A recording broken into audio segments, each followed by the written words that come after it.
Can you pause it, please?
Party people, I believe that we are finally live. So if we are live, I need you to drop it in the chat. Let me know that you see me live.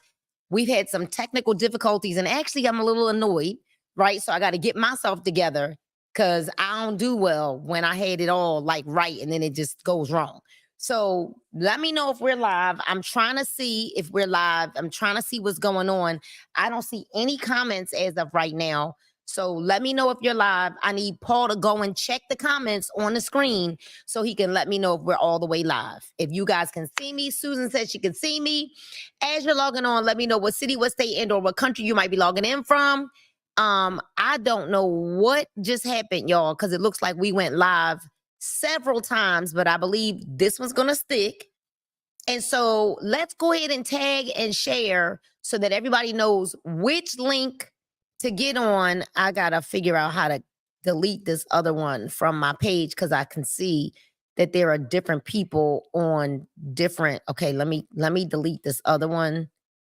And I believe we're good right here. Hold on a second, y'all. Hold on, we gonna get it together. We are going to get it together. All right, so I see that we are live. Let me just go ahead and highlight this. And that's not working today either, probably because it doesn't recognize me as the person that's on the computer. What's going on? All right, you guys. So we're live. This feels strange. I feel like I'm a little bit far from you guys because I'm normally looking at the comments myself. I'm having to kind of look at the comments through Facebook. I see California is in the house. So where are you logging in from? What city, what state, and or what country? You guys know that we are currently reading Think and Grow Rich by Napoleon Hill. All right. So I'm looking at my Facebook and this is all new to me, y'all. I need to be looking at the camera and not at the Facebook, but I'm looking down here to see your comments.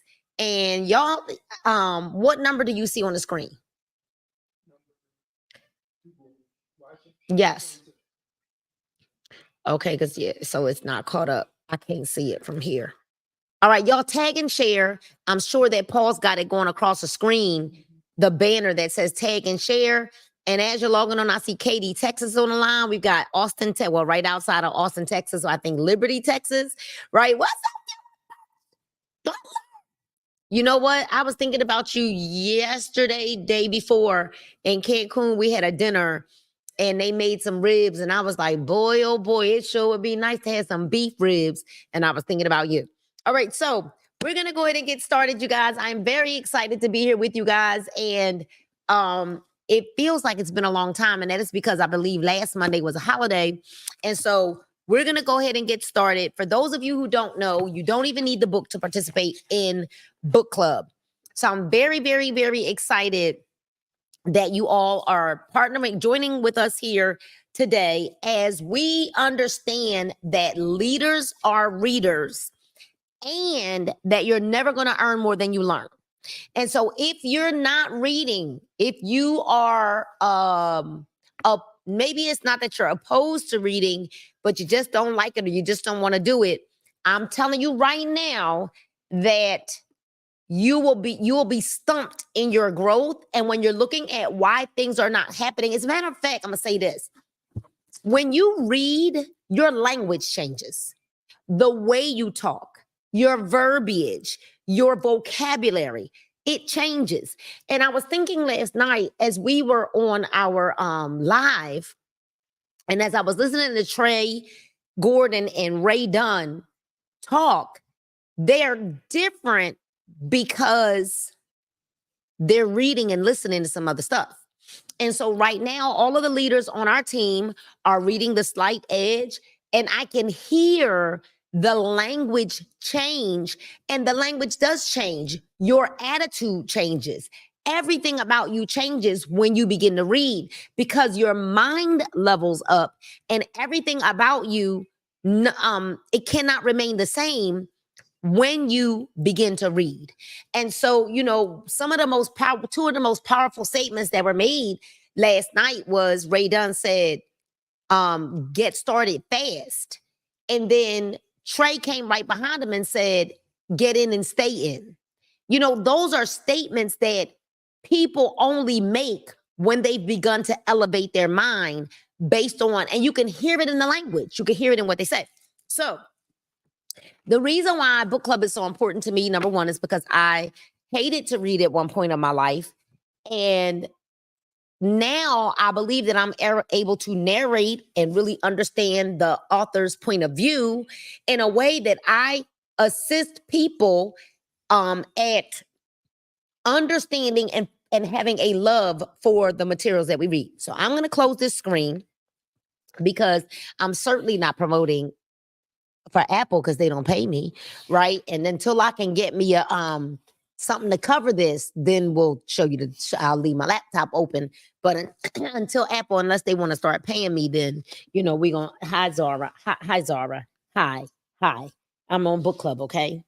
Is that okay? I'm on book club. Go over there. Go over there. Go over there. Look. Go over there. Go over there. Look. Okay. So we left off on in the big print. Thank you so much. I see Paul Cooley, who is one of our newest brand ambassadors, brand partners, who just can't wait to use the products from California is joining us. And we've got people from all over the world here with book club. All right. So we are, like I said, the wide print is a little bit different from the regular print. And I purchased the wide print so I could read to you guys so I could see. All right. So it is important that you follow the instructions. So you know what's so crazy with Napoleon Hill? That's the first sentence. And the first sentence just chopped us in the throat. Would you agree? He says, it is important that you follow the instructions described in these 6 steps. It is especially important that you observe and follow the instructions in the 6th paragraph. So let's go back to the 6th paragraph, which says, read your written statement aloud. So not only are you supposed to write it down, but you're supposed to read it aloud. Aloud twice daily, once just before going to bed at night and once after getting up in the morning. And as you read, it says to see it and feel and believe yourself already in possession of the money. All right, you guys? So it says, this says, and follow the instructions. So not only are you supposed to write it down, but it says you're supposed to read it aloud twice a day. Now, here's what's so crazy. I'm going to know the people who are actually doing that. Because you know what's going to happen? Success is just going to find them because there are laws. There are laws. There are laws, money laws, and there are belief laws about belief that you can't get around them. You can't get over them. You can't get under them. You can't get around them. And so it says, you may complain that it is impossible for you to see yourself in possession of money before you actually have it. Here is where a burning desire will come to your aid. If you truly desire money, so keenly that your desire is an obsession, you will have no difficulty in convincing yourself that you will acquire it. The object is to want money. Y'all type want money in the chat. And to become so determined to have it that you convince yourself that you will have it. Did y'all type money in the chat? Right? Want money. So only those who become money conscious, that's another one that you need to write in the chat, that we must become money conscious.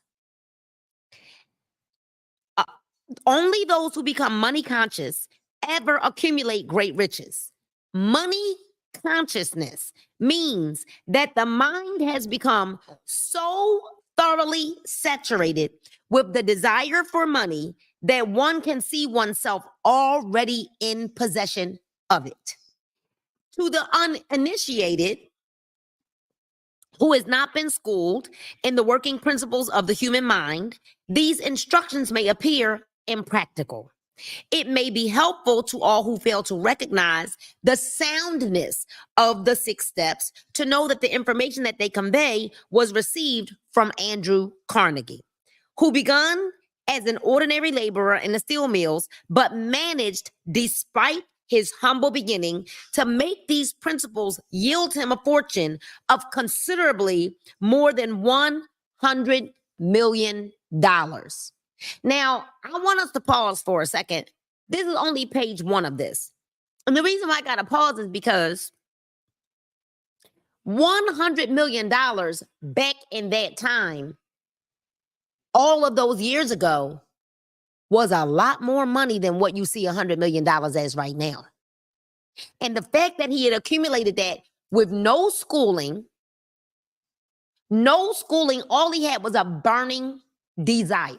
All right. So it may be a further help to know that the 6 steps here recommended were carefully scrutinized by the late Thomas A. Edison, who placed his stamp of approval upon them as being not only the steps essential for the accumulation of money, but necessary for the attainment of any definite goal. Now I want to stop, and I'm going to define the word definite. I think that we spend so much time breezing right through words, we don't have a real understanding about what we're reading. Let's look up the definition of definite. So the definition of definite is clearly stated or decided, not vague or doubtful. So it's amazing that people can make definite plans about everything else but success. People can make definite plans about everything else but leveling up in their mind. People can make definite plans about everything else but showing up for themselves. People can make definite plans. We make definite plans about we make definite plans about baby showers, graduation parties, birthday parties. We know that when we turn 50, we're going to have a turn up. Now, we let nothing come and get down. Man, she done lost her mind, right? We let nothing come in between us and a birthday party.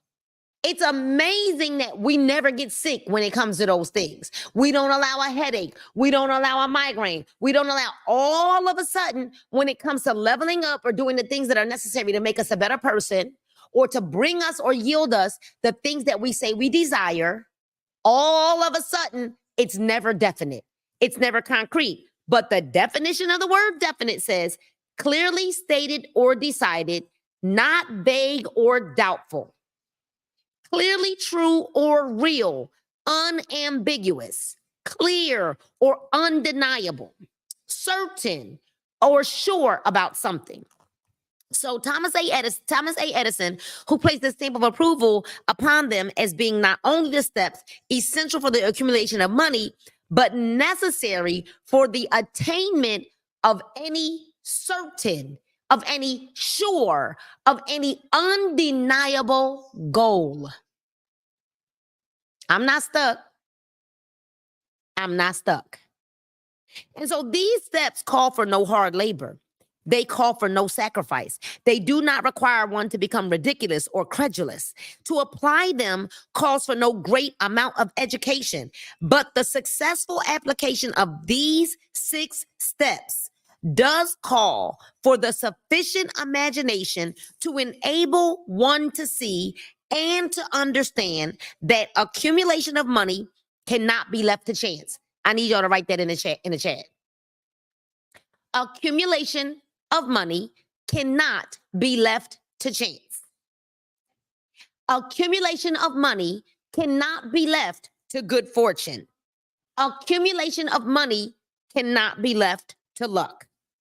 One must realize that all who have accumulated great fortunes first did a certain amount of dreaming, hoping, wishing, desiring, and planning before they acquired money.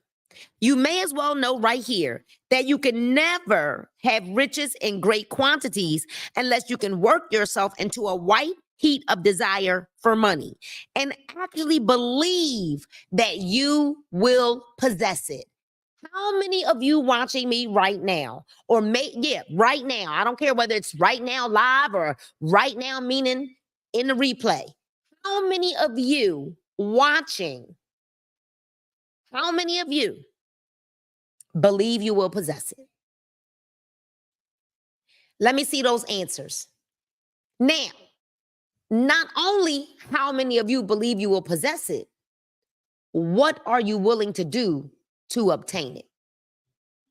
See, because it's all good. We like, oh, money cometh from the north, the south, the east, and the west. I'm going to be rich. And then it's like, okay, now let's go to work. And then you disappear.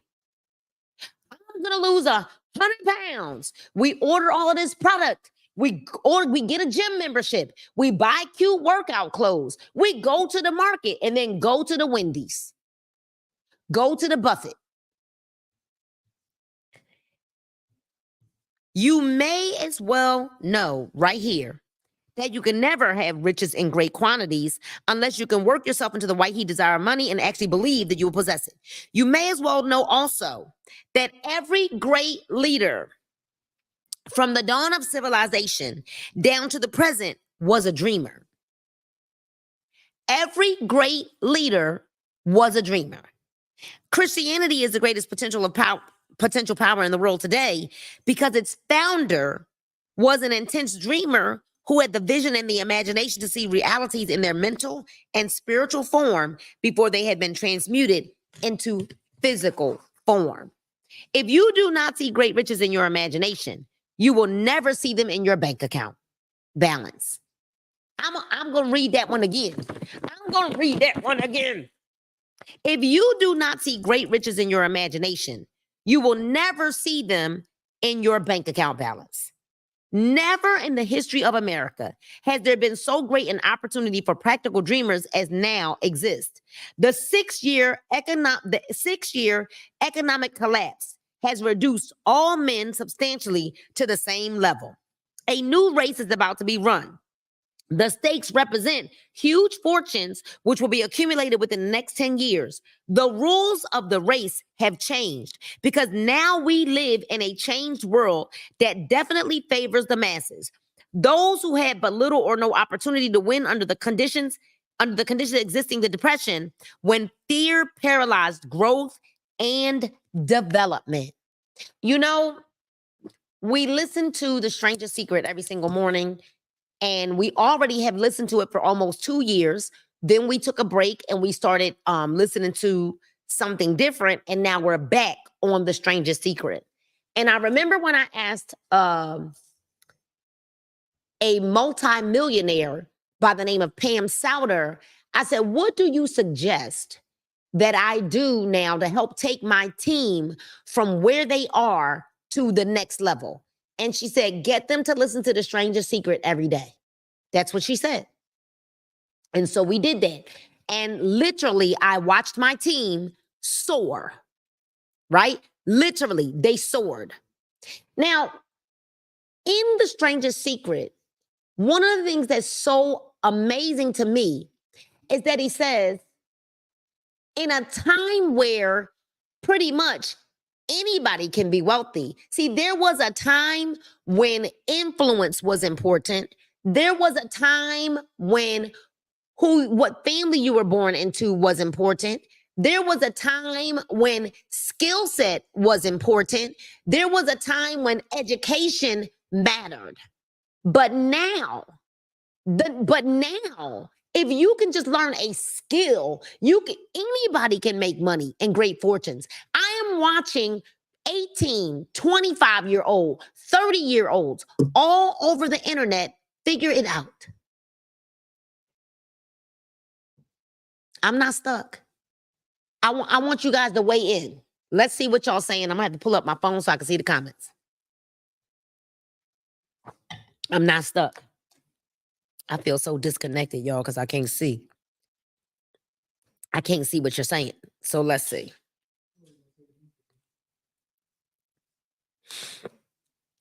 Let's see. Let's open up these comments. Okay, here we go. Hey, Stacy Mitchell, huh? I'm not stuck. I know that's right. Right now, it says, because never in the history of America has there been so great an opportunity for practical dreamers as now exist. We who are in the race for riches should be encouraged to know that this changed world in which we live is demanding new ideas, new ways of doing things, new leaders, new inventions, new methods of teaching, new methods of marketing, new books, new literature, new features for the radio, new ideas for moving pictures. Back of all this demand for a new and better things, there is one quality which one must possess to win, and that is the definiteness of purpose. Now, for those of you listening to The Stranger Secret with me every single day, what is that? What is he saying every single morning? That we must possess definiteness of purpose. Now, imagine this. There are so many people right now who are fighting the new. They're fighting the fact that there are so many things that are moving and shaking through social media. And we say things like, well, that's not the way we used to do it.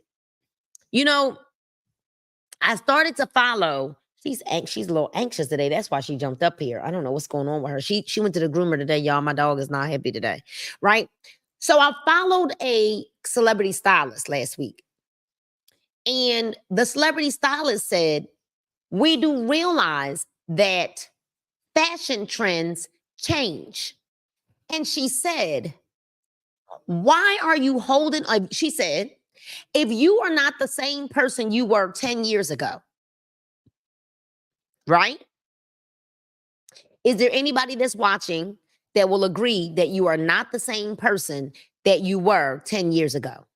And what she said was, if you are not the same person that you were 10 years ago, then why are you still sitting around with clothes from 10 years ago? She said, it doesn't even represent who you are. And let me tell you what else she said. She said, I can come into your closet and tell you exactly who you are.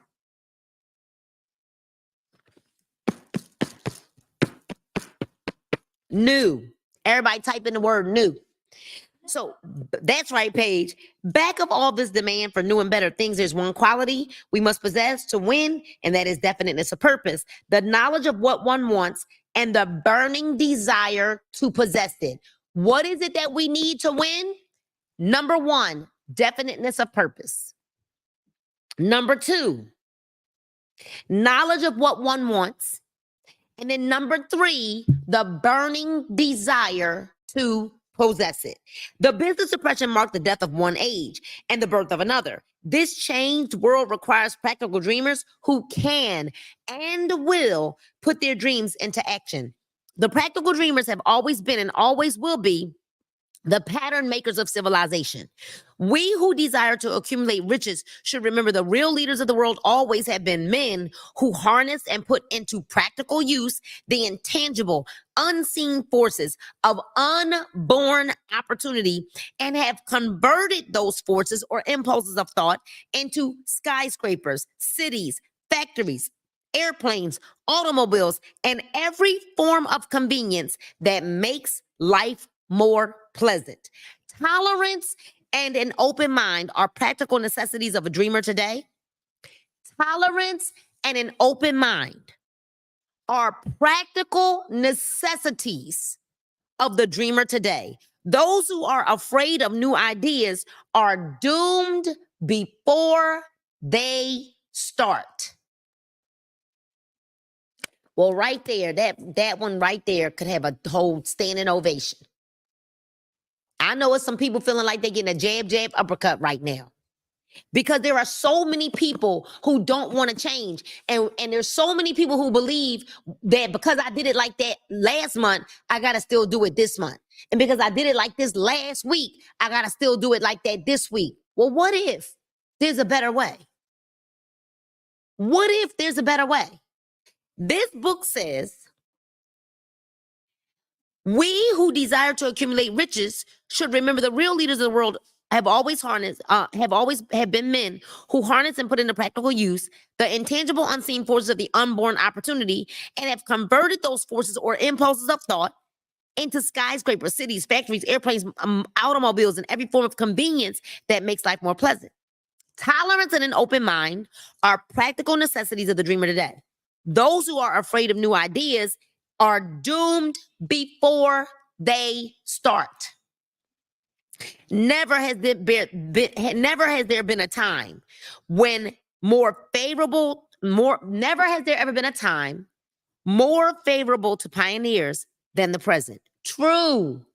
There is no wild and woolly West to be conquered as in the days of the covered wagon, but there is a vast business, financial, and industrial world to be remodeled and redirected along new and better lines.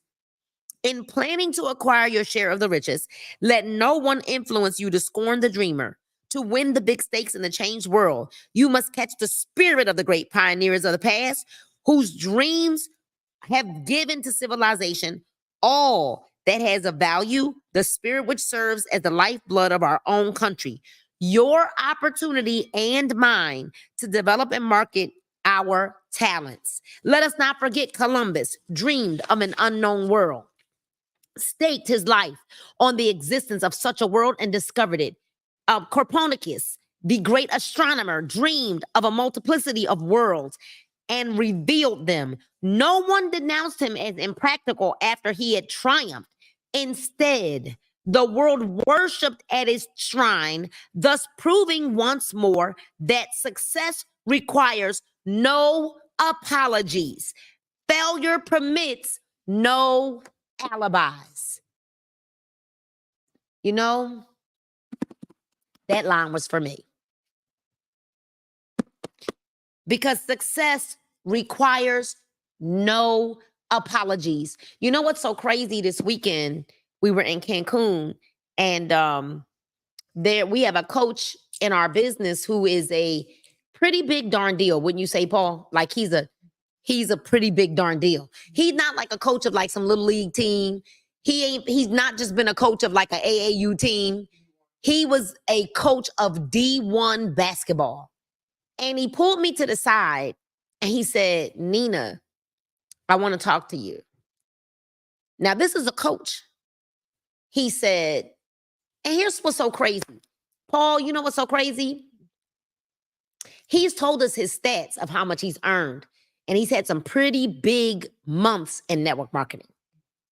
But in this particular company, he's not ranked above me. But I still honor him as a coach because I know that he has an eye to see talent, if that makes any sense. I hope y'all hear me. So it doesn't matter that he's not ranked above me, although he has done some very significant numbers in his previous network marketing companies. And the one thing he said is, I don't bounce around, so I'll be here for the long haul, right? But he said, Nina, I need you to understand you are the Michael Jordan. He said, you're the it factor. And then he said to me, don't apologize for success. Then I read in this book today, success requires no apologies, and failure permits no alibis. Stop apologizing for your success, y'all. There are some haters that's going to hate, and guess what? God's going to block it all. So if the thing you wish to do is right and you believe in it, go ahead and do it. Put your dream across and never mind what they say if you meet with temporary defeat. For they perhaps do not know that every failure brings with it the seed of an equivalent success. I need y'all to write that down. Write that in the chat. Every failure brings with it the seed of an equivalent success. Henry Ford, poor and uneducated, dreamed of a horseless carriage. And then he went to work with what tools he possessed without waiting for an opportunity to favor him. And now evidence of his dream belts the entire earth. We were in the airport and my husband looked around and he said, or maybe we were on the shuttle, but whatever the case, maybe we were at the airport. And Paul said, it's amazing to think that because the Wright brothers had a thought, had an idea, all of this is their response, is because they're responsible for all that we see. Henry Ford, who was poor and uneducated. So for those of you who think this is going to take a lot of money, oh, this is going to take me to be really, really smart. He dreamed of a horseless carriage, went to work with the tools he put. You know what? I'm ready to go run around the house. It says he went to work with the tools that he possessed without waiting for an opportunity. And it's so amazing that this morning I put up a post that said, some of you are waiting for an opportunity. I'm just going out and I'm going to go make it happen. Henry Ford didn't wait for an opportunity. He used whatever tools he possessed. Oh, but here's what it is. We're over here analyzing the strategy. We're over here analyzing the system. You mean you really want me to send this out to people? You really want me to invite people to this page? You really want me to tag and share? You really want me to go live at 8:00? You really want me to post pictures of me? Yes. Because we're over analyzing it and strategizing every word, every script, every this, every that. Some of y'all gonna miss the window of opportunity. That's right smack dab in your face. If it was a snake, it'd bite you. He put more wheels into operation than any man who ever lived because he was not afraid to back his dreams. Somebody ought to raise their right hand and say, Hallelujah, and lift their left hand and say, Hallelujah.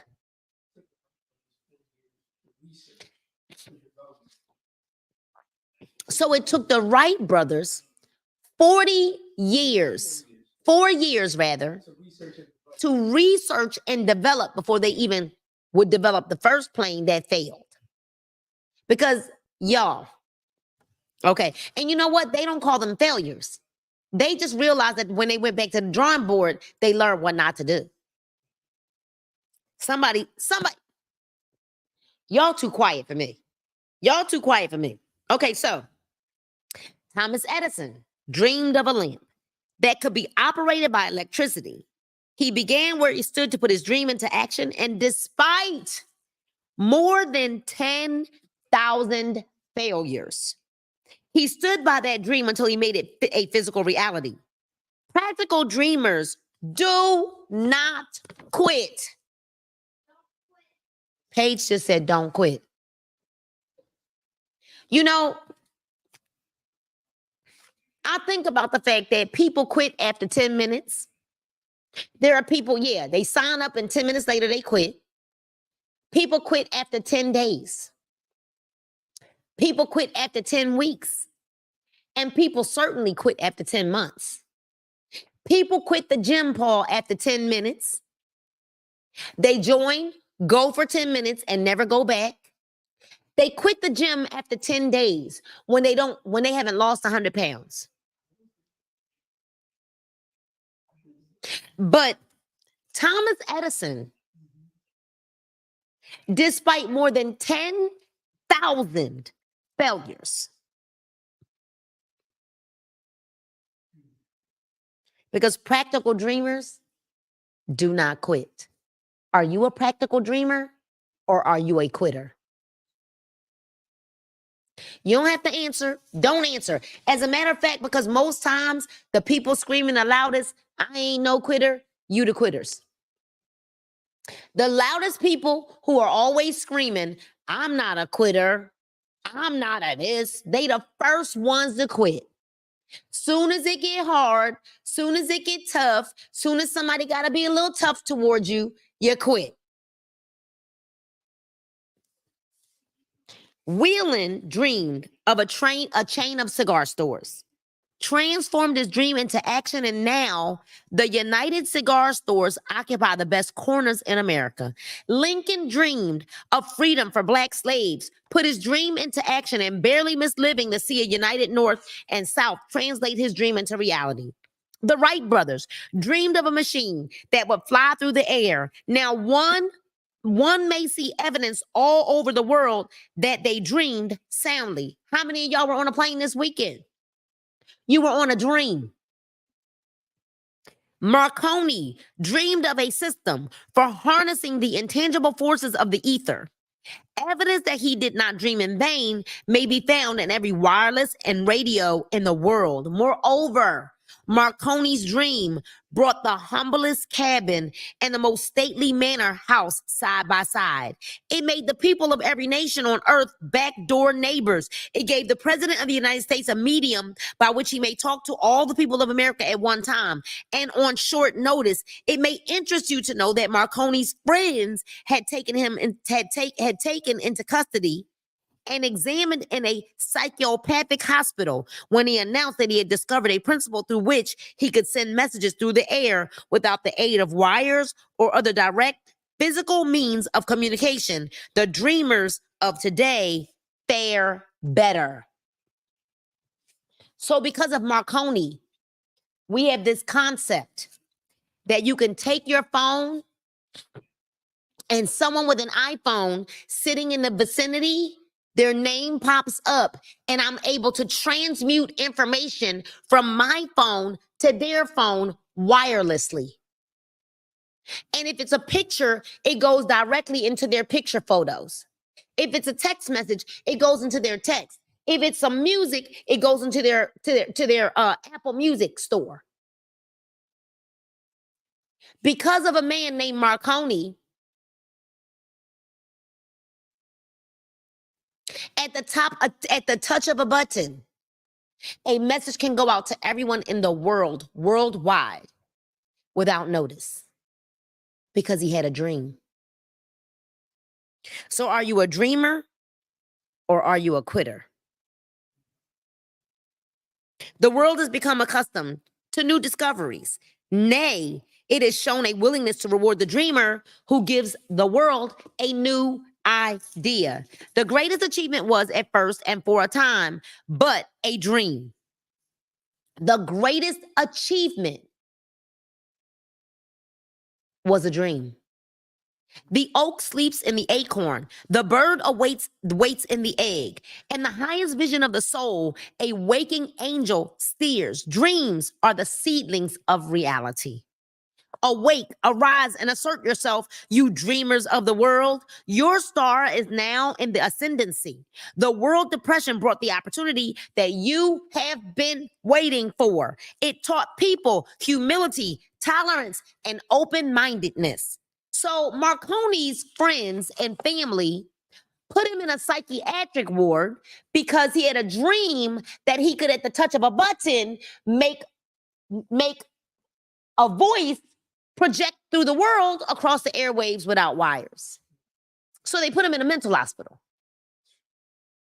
And you worried about your family member who won't buy your product. You're worried about your friends that won't join your teams. And you're worried when they put this man in a mental hospital Forget about it. Are you a dreamer or are you a quitter?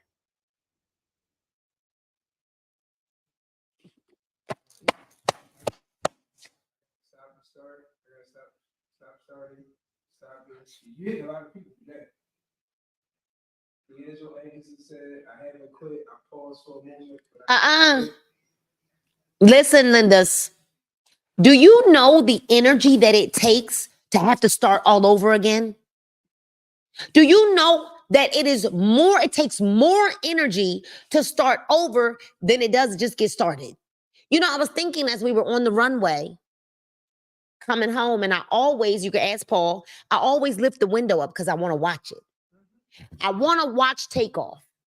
And the reason why I want to watch takeoff, and I'm going to tell y'all something, I don't love flying. I just love not being in the car for 12 hours to get where I got to go. I love not being in the car 6, 8, 12, 15. I love going to see new places and new things.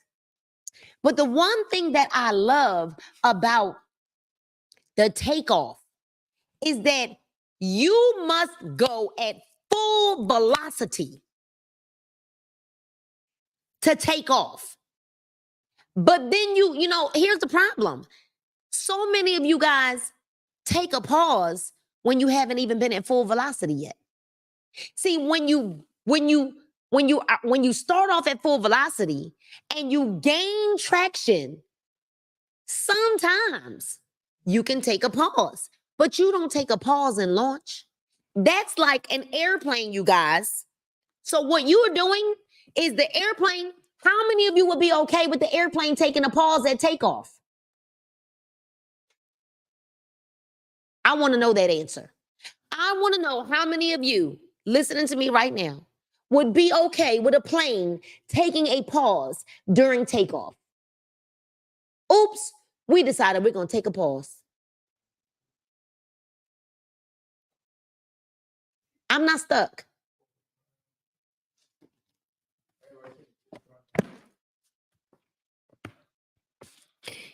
Woo! This is so good.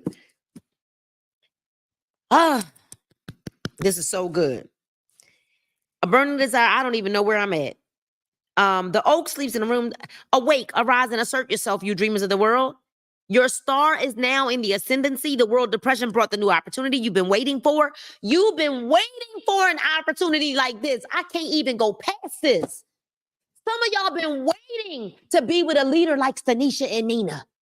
Oh, I've been waiting. I can't believe I'm working with Nina and Stanisha. And then because you think we supposed to sit on the phone and eat chicken and cuckoo caca all day long. When Nina and Stanisha, we don't raise followers, we raise leaders. We give training and information for you to become self-sufficient. That is not how we lead, which is why we're so successful.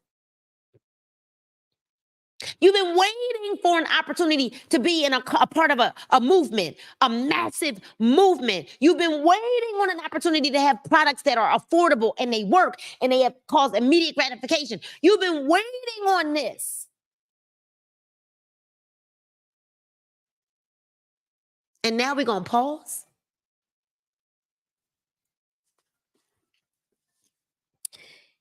The world is filled with an abundance of opportunity, which the dreamers of the past never knew. There's more opportunity right now, y'all, with social media, with the artificial intelligence, AI. There's more opportunity in the world right now. Deuces to excuses, because excuses are the tools of the incompetent. And those that use them seldom have success. Those are not my words. You can look the quote up yourself. A burning desire to be and do is the starting point from which the dreamer must take off. Dreams are not born of indifference, laziness, or a lack of ambition.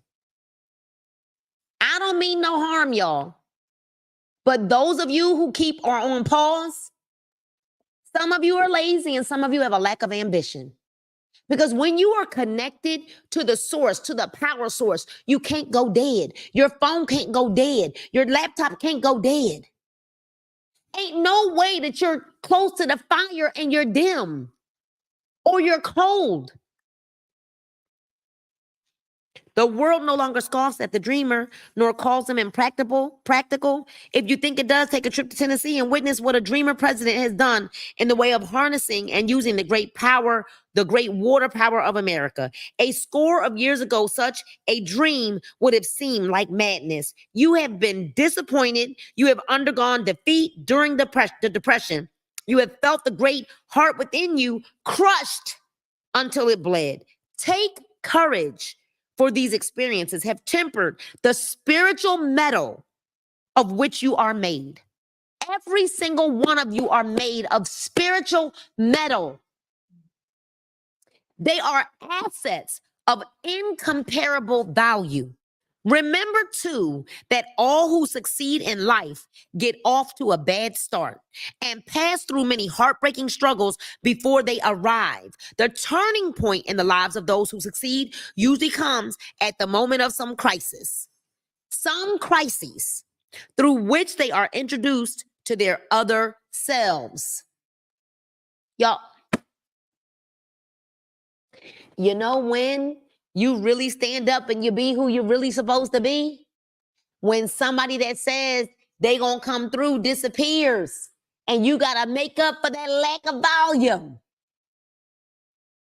When your customers don't come through in order and you done made all this juice, now when you gotta go be creative, and sometimes, perhaps God puts a hold on that so you can use your creativity to figure it out. It is not meant for you to quit. It's meant for you to figure it out.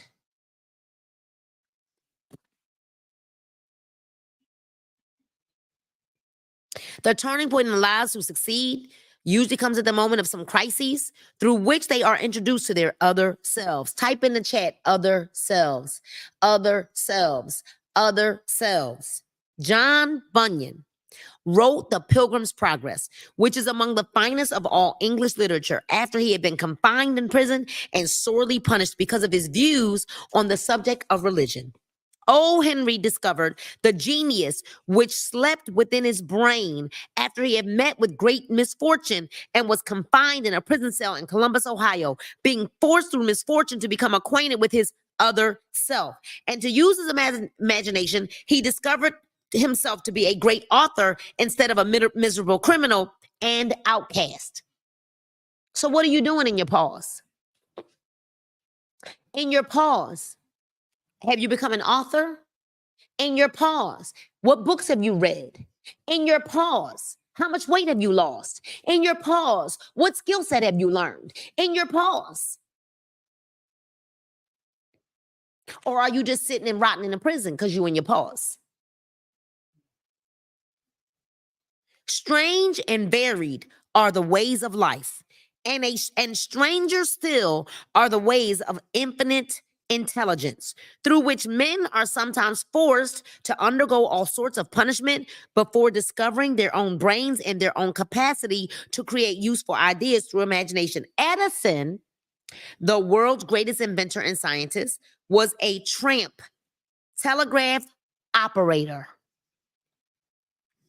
He failed innumerable times before he was driven finally to the discovery of the genius which slept within his brain.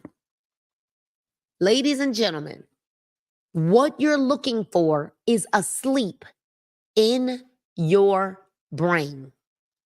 The genius that you're looking for is asleep in your brain. Charles Dickens began by pasting labels on blacking pots. The tragedy of his first love penetrated the depths of his soul and converted him into one of the world's truly great authors. That tragedy produced first, David Copperfield, then a succession of other works that made this a richer and better world for all who read his books.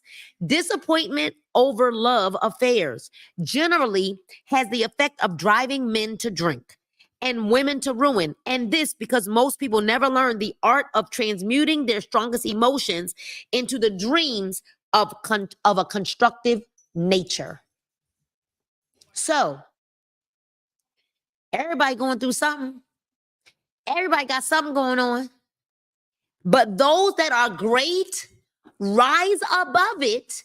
And those that are great learn to transmute their strongest emotions into dreams of a constructive nature.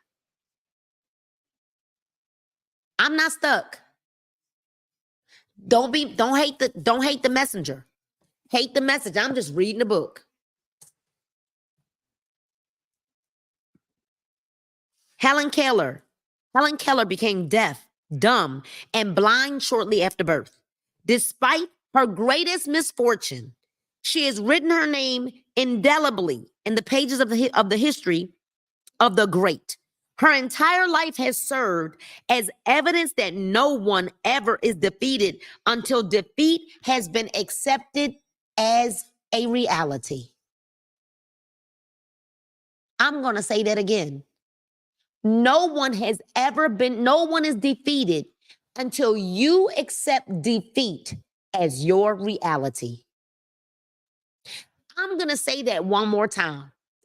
No one has ever been defeated until you accept defeat as your reality.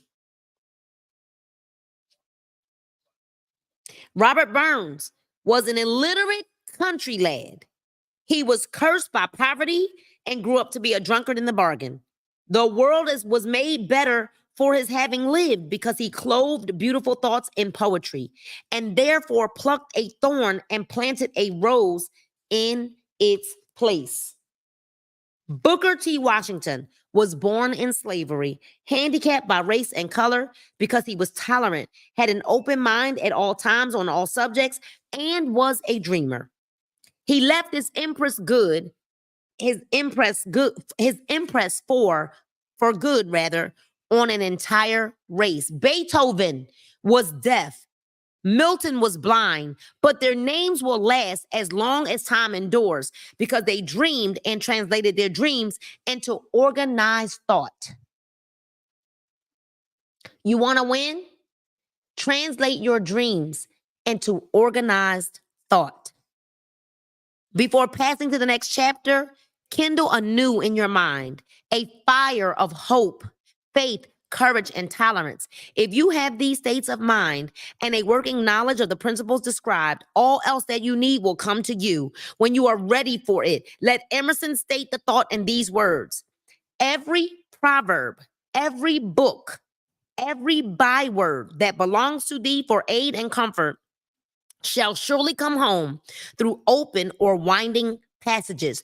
Every friend whom not thy fantastic will, but the great and tender soul in thee craveth, shall lock thee in his embrace. There's a difference between wishing for a thing and being ready to receive it. No one is ready for a thing until he believes that he can acquire it. So while you're saying what you want, I want black diamond, I want to go blue diamond, I want to go diamond, and you don't even believe you can go silver. You don't even believe you can recruit enough people to go to that rank. You don't believe you can recruit 2 people, but you go on black diamond. I'm going to quit my job. Don't you quit your job if you ain't got a good work ethic and somebody got to talk you off the ledge every 6 days. Because what's going to happen when times get tough? What's going to happen when everybody says no? The state of mind must be belief, not mere hope or wish. I'm wishing for it. Oh, and then what? Go work for it. What book are you reading? How are you elevating your mind? What book are you reading? What are you listening to so that you can attract somebody different into your world so that people see you differently? Open-mindedness is essential for belief. Closed minds do not inspire faith, courage, and or belief. So if you got a closed mind and you're wondering why you've got oh ye of little faith, this says closed minds do not inspire faith, courage, and belief. So you know those of you who have a hard time with change, no, I'm not doing that because that's not the way I do it. I do X, Y, and Z. Some of y'all, I'm scared. If a road is closed, I guess you're never going to get to your destination because you don't know how to detour. You don't know how to pivot.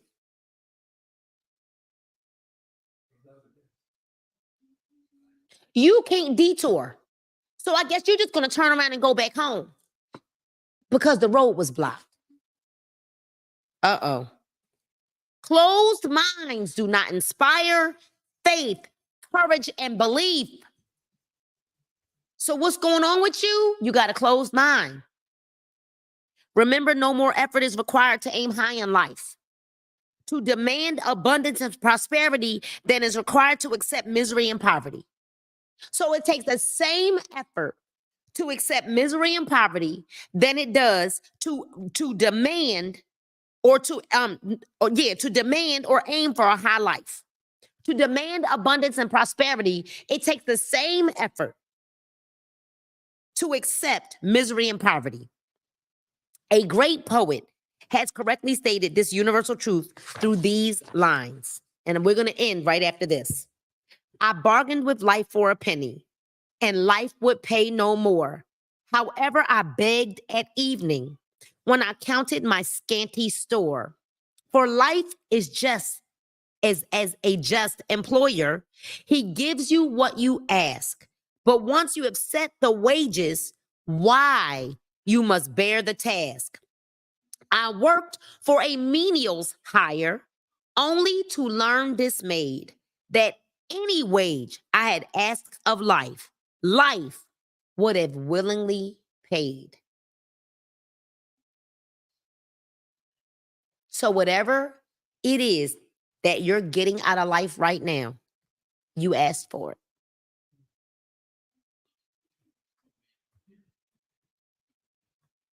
Or you've accepted it. Thus ending the reading of today's Think and Grow Rich. Let me see. And I want to talk to the believers right now.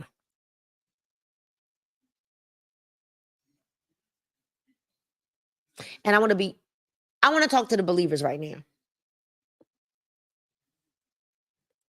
I don't know how you can say that you have faith and believe in God and allow so much of life to take your joy like that. The last I read in the word, all things work together for the good of them that love God, and they are the called according to his purpose. All things. So we have to be very careful what we say out of our mouths. We say things like, I hate my job. And then the Lord says, oh, okay, you do? Well, then you get laid off. Or you say things like, it's funny because this has been a word all weekend long. Robin, don't think I'm picking on you. But all weekend long, people have been asking the Lord to enlarge their territory. And then they started having trouble at work. All weekend, you're not the only one.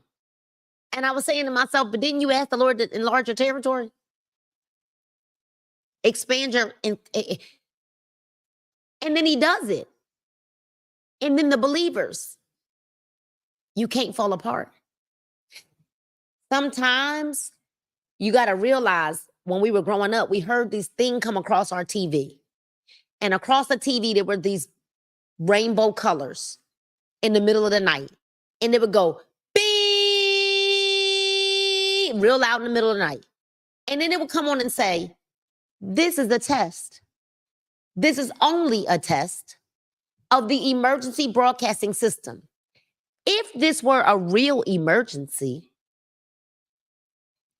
I'm talking to you today, and I want you to know that you've asked God for some things. And he said, well, then I got to move you because where you're at is not big enough for your capacity.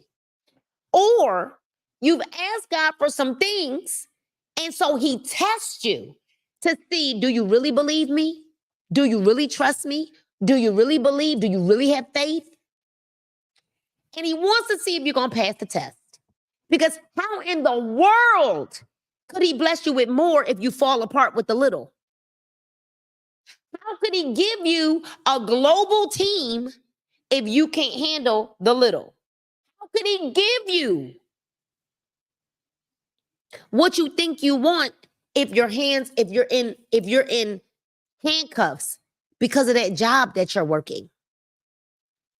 How do you not know that he's moving some things around, shifting some things around to give you more time freedom so that you can have what you asked him for? Believers, I hope you embrace the words that we're reading. And I hope that you use this time that we're reading this to actually think and grow rich. These are not just words on a page, but these are words that if you've caught it already,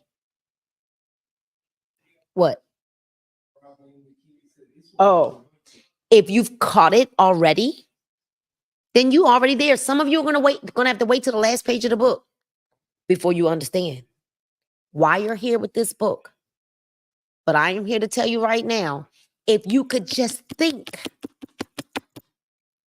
your way, some of you are going to think your way to rich because you're not going to be moved by the little gnats that are happening in your life right now. I got one question. Has the Lord ever forsaken you? Has he ever forgotten you? Now, we might have been in a pressure cooker a little bit, and I might have felt like we were going to die. But has he ever not promised, answered your prayers? Has he never not shown up? Has he ever left you hanging high and dry? He may not come when you want him, but when you need him, he's always on time. So you guys, this was today's edition of Think and Grow Rich. I pray that many more of you will come back next Monday at 6 p.m. Eastern Standard Time. Y'all know I'm in the big print book. We're on page 62, so we read through 10 pages today. And we will start after the poem. Desire outwits Mother Nature. So no matter what is going on in your life, I want you to remember this, because Paul's getting ready to cue up our outro. I want you to remember that you can live again, laugh again, hope again, dream again, and you most certainly can bling again. I want you to have a bling-tastic rest of your evening. Have a bling-tastic day. Listen, be kind to one another. Be kind to one another. Do a good deed. Pay it forward this week. If it's nothing but a bottle of water, maybe it's some sample of your products, maybe it's holding the door open. Be kind to somebody. If you're in line, pay for somebody else's coffee. And then don't even say anything. Just keep walking. Right, you guys? And remember to subscribe to the YouTube page so that you guys can get the notifications, you guys. I don't want you to ever miss when we're going live. And listen. I got something special for you.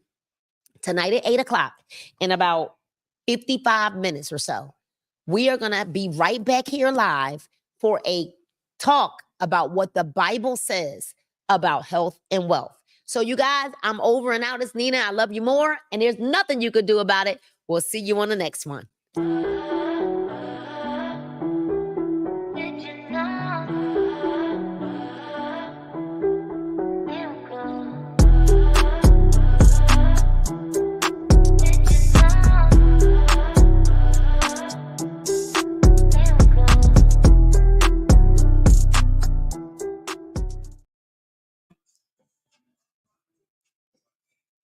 There's a lot of people on here. I don't know.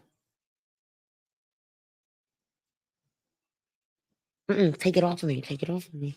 Take it off of me.